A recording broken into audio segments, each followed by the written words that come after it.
Let's go ahead and replace the driver's side power window and power door lock and power mirror switch assembly. Now you notice there's quite a bit of switches all incorporated in one big assembly here.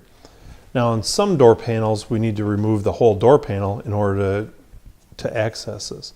Not necessarily the case on this particular vehicle. So you notice I can pop up on the back side here. There's some spring clips, and there's a couple tabs in the front. So we want to slide it back gently and roll it over. It's pretty quick and easy to access.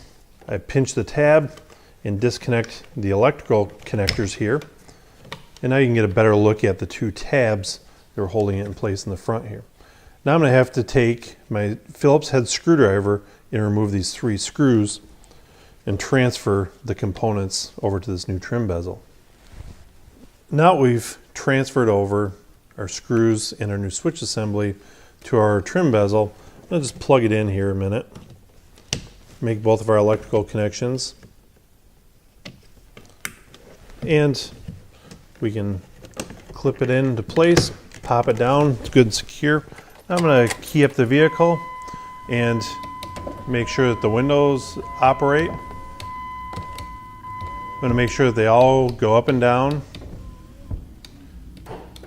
Door locks work. Even the mirrors operate properly. I'd say we've done a successful job of replacing our driver's side power window, power lock, and power mirror switch on this Dodge Durango.